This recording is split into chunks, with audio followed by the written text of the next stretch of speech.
Hi అండి, నమస్తే. Welcome back to Saroja's kitchen. ఈరోజు వీడియోలో ఎక్కువ మసాలాలు వాడకుండా చాలా సింపుల్ ప్రాసెస్లో చిక్కుడుకాయ టమాటా కర్రీ ఎలా చేయాలో చూపించబోతున్నాను. మీరు చూసేయండి.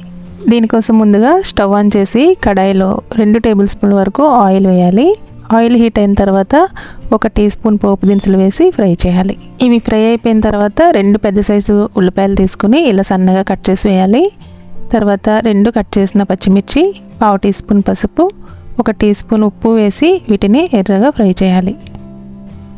ఉల్లిపాయ ముక్కలు ఇలా బాగా ఫ్రై అయిపోయిన తర్వాత 1 టీ స్పూన్ అల్లం వెల్లుల్లి పేస్ట్ వేసి ఈ అల్లం వెల్లుల్లి పేస్ట్ కూడా పచ్చివాసన పోయేంత వరకు ఫ్రై చేయాలి. ఇవన్నీ బాగా వేగిన తర్వాత దీనిలోకి 300 గ్రాముల చిక్కుడుకాయలని నేను ఇక్కడ శుభ్రంగా కడిగి ఇలా ముక్కలుగా కట్ చేసి వేస్తున్నాను.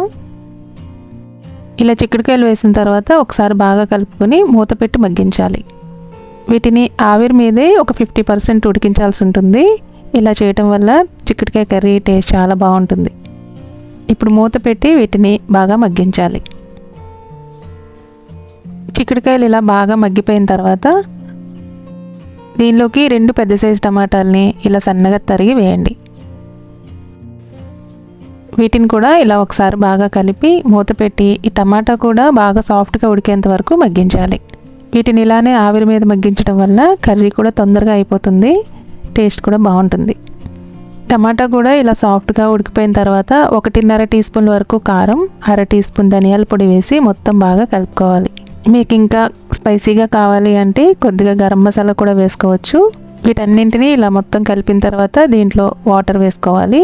నేను ఇక్కడ ఒక పెద్ద గ్లాస్ వాటర్ వేసాను.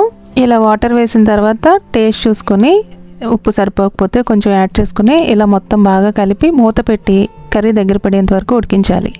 మధ్య మధ్యలో చెక్ చేసుకుంటూ ఇలా దగ్గర పడేంత వరకు ఉడికించాలన్నమాట. కర్రీ ఇలా దగ్గర పడిన తర్వాత గ్రేవీ కన్సిస్టెన్సీ చూసుకుని ఇప్పుడు చివరిగా కొద్దిగా కొత్తిమీరను వేసేసుకుని ఒకసారి కలుపుకుంటే టేస్టీ చిక్కుడుకాయ టమాటా కర్రీ రెడీ అయిపోతుంది. చాలా సింపుల్ అండి, చాలా టేస్టీగా ఉంటుంది. ఈ వీడియో మీకు నచ్చితే లైక్ చేయండి. తర్వాత మీ ఫ్రెండ్స్కి, ఫ్యామిలీ మెంబర్స్కి షేర్ చేయండి. అలాగే కొత్తగా చూసేవారైతే మా ఛానల్ని సబ్స్క్రైబ్ చేసుకోండి. Thank you.